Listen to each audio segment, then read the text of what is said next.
The 10 biggest financial mistakes that doctors make. And I see these made repeatedly over and over and over again. And they're probably the most impactful financial mistakes that we see doctors make.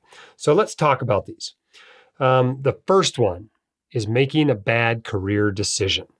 Maybe you went into medicine you shouldn't have. Maybe you chose the wrong specialty for you. I empathize with these docs because it's very hard to know at 22 what you want to do with your life or what you'll even be like at 42. But obviously, this can be a major financial catastrophe. There's a question on the Bogleheads forum recently. Said, I'm currently a practicing surgeon with a relatively busy academic practice with teaching and clinical care I enjoy, although the admin can be painful sometimes. During the shutdowns, I was grateful to have meaningful work to go into every day while I watch family and friends work from home. That's why I might be a little crazy for thinking about this opportunity, but it is a unique one that has come across my desk. A headhunter for a large pharmaceutical company has reached out to me to ask if I'd be interested in working in medical affairs for them full time.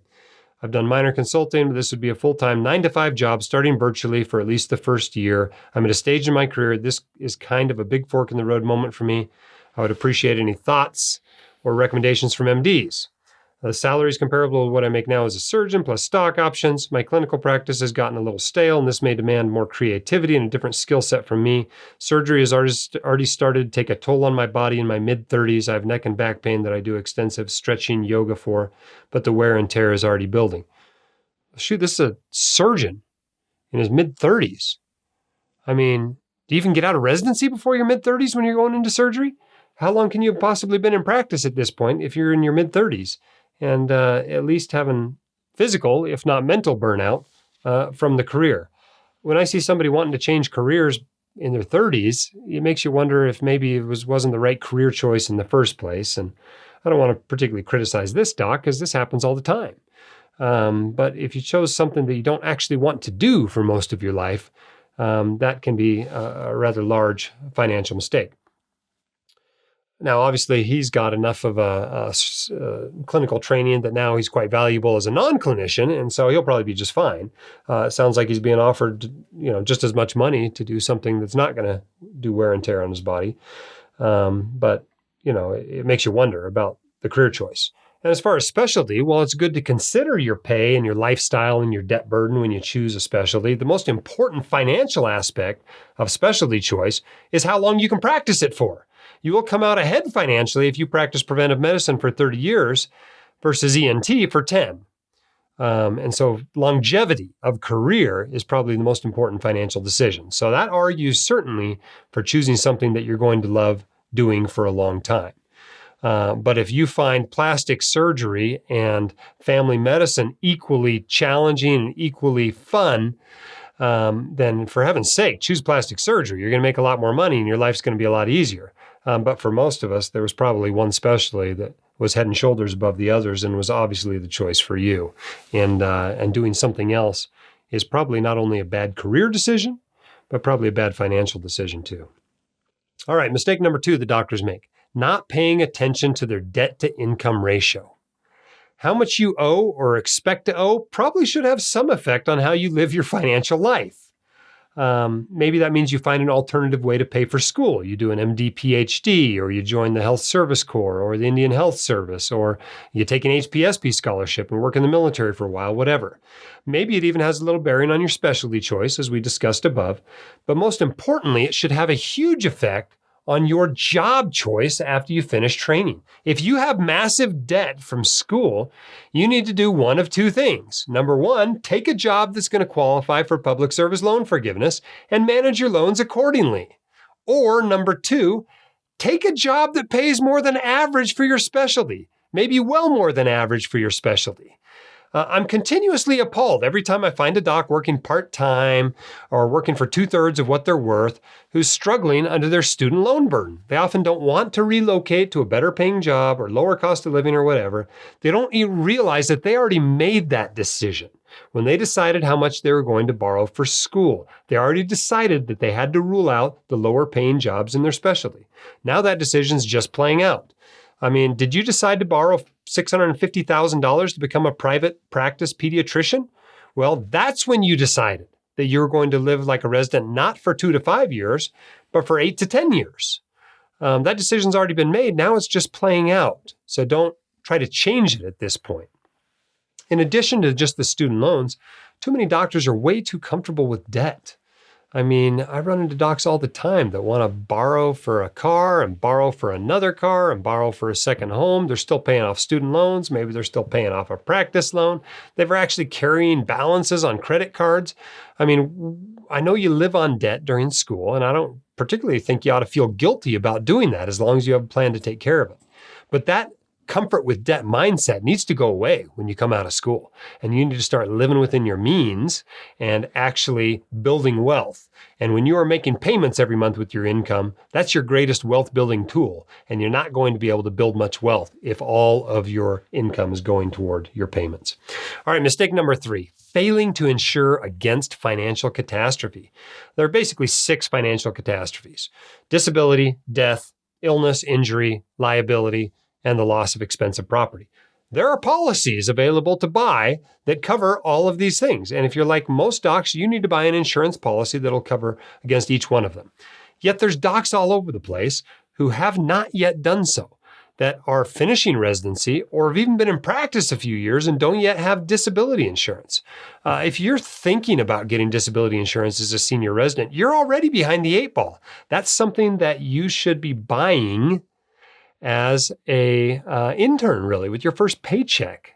Residents get disabled or become otherwise unable to buy disability insurance all the time.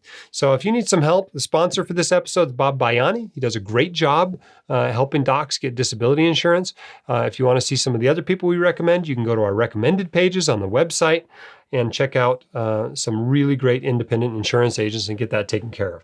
But not doing so is a serious financial catastrophe. It's like the people going bare for malpractice. It's just not a good idea. Buy some malpractice insurance. Not only does it pay for your defense, but it also pays if you lose. It pays the payout. And usually the payouts stay within policy limits if you just buy a freaking policy. All right, mistake number 4. Not paying attention to finances, or at least not paying enough attention. And most of us are guilty of this at some point or other during our careers. A surprising number of doctors are financially illiterate, at least on a functional level. They know nothing about the basic calculations of finance, little about financial history. They don't know any of the terminology, and they can't tell a Bitcoin from a Tesla. They simply are not paying attention. This is like arriving midway through your 4th year of medical school and asking someone, wait, there's a residency match? This is important stuff that you should know about and be planning for long in advance. Now, you can't know what you don't know, but these are critical life skills, and it's knowledge you need. So pay attention to your finances, become financially literate. Mistake number 5, trusting a money guy. Too many doctors fall in with the salesman masquerading as a financial advisor. Now, you don't have to manage your investments yourself. If you can learn to do so competently, you can probably knock 2 or 3 years off your career, off your journey to financial independence. But you don't have to. And I bet about 80% of doctors don't even want to. What you can't do, however, is hire a bad financial advisor, someone who does not give good advice or who charges too much for good advice. Many doctors, if you ask them, will list this as one of their biggest mistakes. If you need help knowing what a good financial advisor looks like, we've got a recommended page at the White Coat Investor that you can go in and look at financial advisors and what good ones look like. Now, whether you choose one of those or not, and of course they all advertise with us, but whether you choose one of those or not, at least you'll know what you're looking for when you go looking for a financial advisor. You're looking for fee-only, fiduciary, competent, experienced folks. Okay, mistake number 6, not having a written financial plan. Now, sometimes that comes from not having a financial planner, but whether you use one or not, you need a written financial plan. I've accomplished many goals in my life, both financial and otherwise, but it's very rare that I accomplish one without writing it down and making specific, concrete plans to achieve it. The greatest financial task of your life is to save up enough money to support you in retirement. Don't you think it's worth maybe doing a little planning toward that goal? I think it is. If you still don't have a financial plan and you don't feel competent to write it yourself, you got 2 choices. I mentioned the financial planners above. You can also take our Fire Your Financial Advisor course. It's a sweet little online course that you come out of at the end, not only being financially literate and knowing everything you need to know if you choose to interact with the financial services industry, but with a written financial plan that you can follow to investing success. And I think it's a really important part of your financial education, is actually writing down your plan. Okay, number 7, inadequate investment discipline.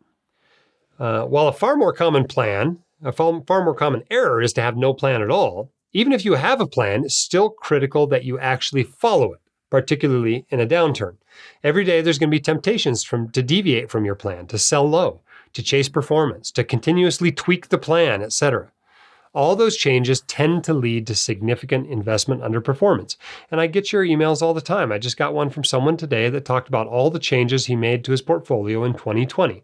And he admits at the end, I shouldn't have done any of these. I should have just stayed the course with the reasonable plan I had at the beginning of the year. But he felt like he had to make changes. And every one of them just about cost him money. By the end of the year, he was day trading in his account. And so you just can't do that. You need a plan, yes, but you also have to follow it. So have some discipline. Okay, error number 8. You don't save enough money. The median American has a net worth, excluding home equity, of just $29,000. Why is that? It's because they don't save any money, right?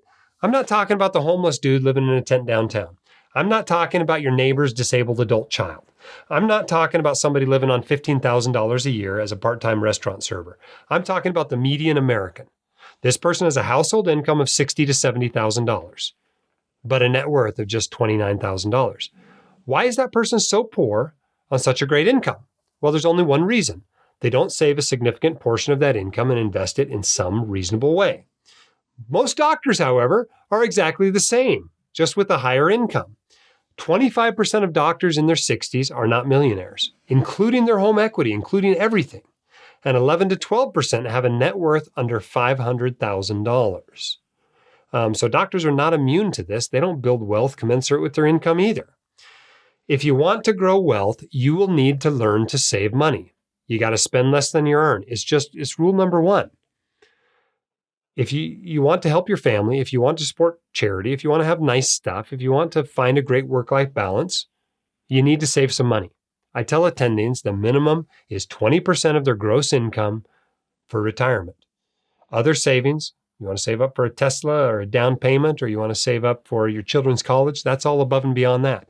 You want to pay off your student loans, or you want to pay off your mortgage early, that's above and beyond that 20%. 20% is for retirement. You know what? If you're only putting 5% toward retirement, don't be surprised when you can't retire at 65. You just don't have enough money to do it. And here you are working night shifts at age 70 or taking hospitalist call or whatever you have to do because of that. All right, number 9, leaving money on the table. About a quarter of physicians left medical school without having any idea of how much they would make in their chosen specialty. No idea whatsoever. Never saw a salary survey as a student, never talked to an attending about what they make, nothing. So is it any wonder that they subsequently take jobs that pay much less than the average job in their specialty? Have your contract reviewed by a professional, whether it's a national contract review service, whether it is a healthcare attorney in your state, have it reviewed. Know what you're worth. Don't be afraid to negotiate. You're not willing to work for free. I know because I survey you. When I survey you anonymously, none of you are willing to work for free. Okay, about 2% of you are, but almost none of you are willing to work for free. It's called work because someone has to pay you to do it. So if you're going to do it, make sure you're paid fairly to do so, i.e. paid the average wage for your specialty or better. Why be in the lower half? You haven't been in the lower half your entire life. So unless it's a really special job in a really special place, I sure wouldn't work for less than the median income in my specialty. All right, number 10. Thinking other people care about your spending decisions. Too many of us spend money to buy things we don't want, to impress people we don't care about.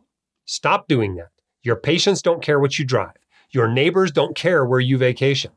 Your coworkers don't care where you shop for clothes or whether you eat organic food. How do I know? Well, do you care about what your doctor drives? How about where your neighbors go on vacation or what the labels on your coworkers' clothes are? You don't care? Weird. Neither does anyone else. We just don't care. So stop acting and spending like they do. They simply don't.